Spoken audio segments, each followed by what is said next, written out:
Ya ya ya da da da ya da ya da da da ya da da ay ya ay ya da da ay ya ya da da da ay ya ya da da da da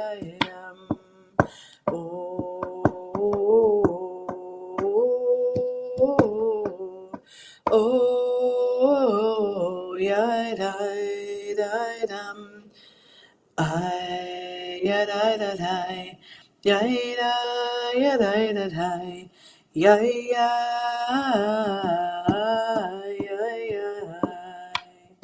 oh. Ay, ay, yay, da, ya, da, ya, bye, bye. Ay, ay,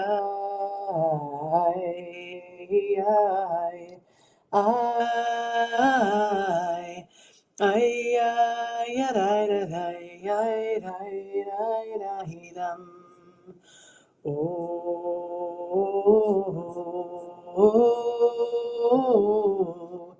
oh,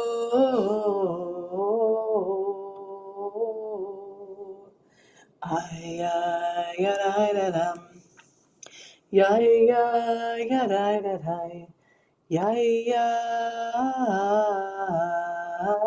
yay, yay, yay. Oh. Boker Tov, good morning. Here we are. Shabbat is coming. Look at this in the background. This is what happens when you have 3 children that are growing, thank God, like weeds, and you clean out their closet and there's nowhere to put the stuff. Well, of course, it's getting donated. We have a couple of extended family members or friends who have become family, staff, nurses who have become family, who are expecting babies. And so the buckets that you see behind me will be filled with these clothes, folded and sized and all of these things. But I can't take looking at the background of my office. So for next week, the plan for this weekend is to get this office under control. So that's my own charge for this weekend. So hopefully when you see me back here, I mean, you'll see me Monday, but from Rabbi Jay's office, when you see me back here on, actually Tuesday, because he's going to a conference, and Monday. Oh, you're going to see me here all week. That is even harder. So from Monday, you will see that this office will not be looking like this, because this is ridiculous. So I apologize for the realness or the rawness of what this office looks like. So let's continue our teaching.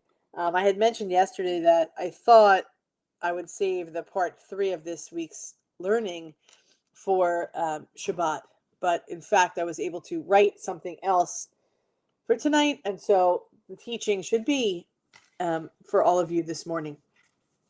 So for day 1, we talked about the courage to welcome and hospitality as a spiritual like activism or spiritual igniter. And yesterday we talked about the responsibility to speak up, this moral courage and our Jewish voice. And today I want to talk about El Roi, the God who sees me. El Roi, the God that sees me and the people we struggle to see. So as we move deeper into Vayera, as we move through the Parsha, we meet a story that stands out in profound contrast to Abraham's courage, to Abraham's hospitality. It's the story of Hagar. Hagar, an Egyptian servant, a foreigner, a woman without power or status. And she finds herself pregnant with Abraham's child. One doesn't find yourself pregnant, but this is as Torah teaches it.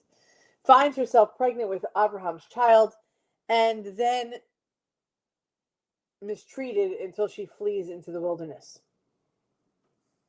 There, in her sense of fear and isolation, something extraordinary happens. It says in Genesis,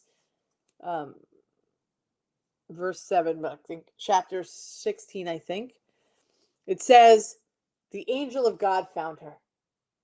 So there she goes off into the wilderness because she's fearful. She needs to isolate herself. And there, an angel of God found her. Found her because she had been lost. Lost to who? To others. And perhaps even to herself. And the angel speaks to her and blesses her future. And Hagar becomes the first person in the Torah to name God. She says, El Roi, you're the God who sees me. Not the God of Abraham, not the God of heaven and earth, but the God who sees me. Many of us can sit in a room full of people and still feel invisible. There are some of us that sit in a room and we wish we could feel invisible. But there are so many people sitting amongst others feeling like they don't even exist in the space. Maybe it's because you're carrying grief, maybe, or anxiety, or identity questions beneath the surface that nobody notices. Many feel unseen by the communities that should care. Hagar's story tells us that God finds us in the places others look away. And then there's a second wilderness story. After Ishmael is born, and Sarah, Abraham's wife, insists that he be sent away. Hagar should be sent away. Ishmael should be sent away. This time there's no apparent choice. No escape, just pure abandonment. Hagar's water runs out. She can't bear to watch her son die. So she places him under a bush and cries out from the distance. And the Torah says God heard the voice of a child. It doesn't say that God heard, felt, witnessed Hagar's tears or not Abraham's prayers, but God hears the cry of the child, the most powerless in the narrative.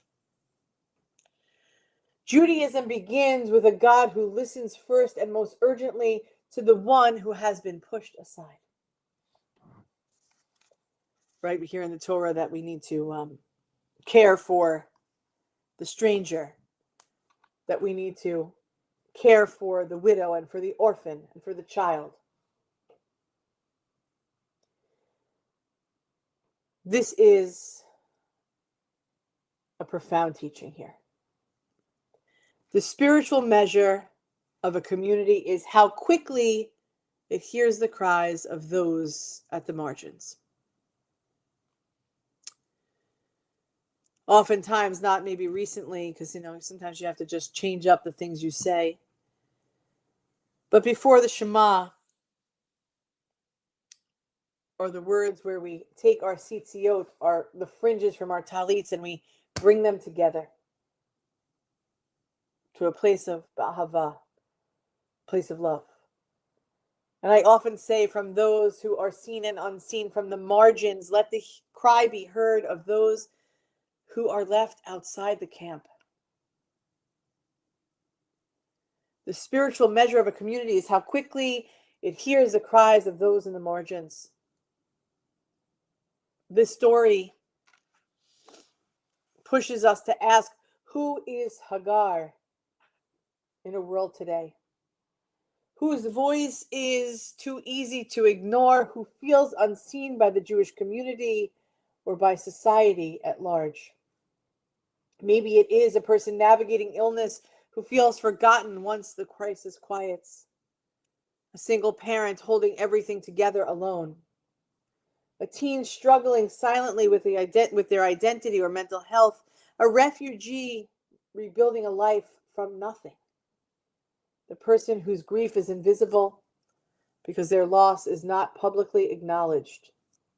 The neighbor who appears fine but is carrying crushing loneliness. We don't need to go far into the wilderness to find, to seek, to ask, because probably it's sitting right beside us. Hagar's story is challenging because it exposes Abraham and Sarah's failure. The very heroes who welcomed the stranger at the opening of their tent failed to see the person inside their home who needed love most urgently. As it turns out, compassion doesn't reach the people closest to us. When it doesn't, it's incomplete. And yet, even when human beings fail, God sees. Even when people turn away, God sees. El Roi. The rabbis teach that God opens Hagar's eyes and she sees a well of water she had never noticed before. The well was already there, but despair narrowed her vision. She was unable to see. Hope doesn't always require a miracle. Sometimes it just requires us to shift our vision, our sight.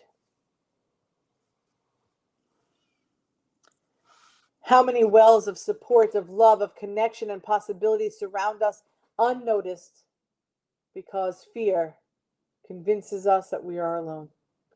El Roi, the God who sees me, whispers a different truth. You matter. You're not invisible. You are seen. And that divine seeing is not for comfort alone. It's a calling. If we are created in the image of God, B'Tselem Elohim, in God's image, then to walk in God's path is to become the ones who see. To see what? To see who? To see the person who is overlooked. To check on a friend who withdraws. To stick with one who is grieving. To notice who is missing. And to ask why. To extend belonging where there has been exclusion. To be a Jewish community is to respond to the call of the child.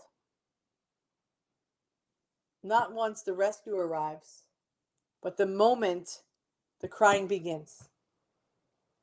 So as we head into Shabbat, beloved friends, the question Vayera leaves us with is deeply personal. Who is the Hagar we need to see this week?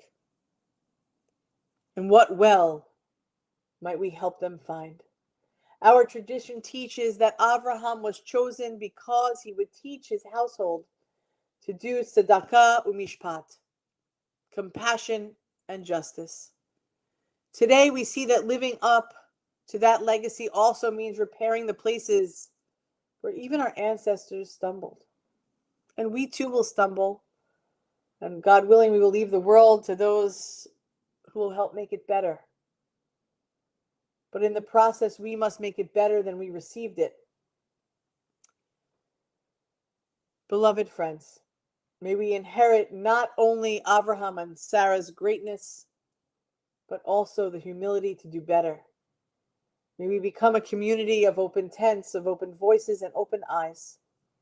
May each person who crosses our path feel the truth that Hagar spoke, that God and we truly see them. Thank you for being here. Thank you for learning with me. Thank you for continuing to show up. Thank you for making me want to clean this office. Thank you for allowing me to see you. And thank you for seeing me. Thank you for being here this morning. Paula, Ann, Aileen, Suze, Geneva, Elisa, anyone else who is watching and hasn't checked in. You are a blessing. Am Yisrael Chai. Services tonight are at 7 p.m., not 6:30. Services are at 7 p.m. in person and right here on Facebook and YouTube. Am Yisrael, Am Yisrael, Am Yisrael Chai. Am Yisrael, Am Yisrael, Am Yisrael Chai. Am Yisrael, Am Yisrael, Am Yisrael Chai. Am Yisrael, Am Yisrael, Am Yisrael Chai. Ora Avinu Chai, Ora Avinu Chai. Ora vinu, ora vinu, ora vinu chai. Shabbat shalom. We'll see you tonight at 7. Have a great day, everyone.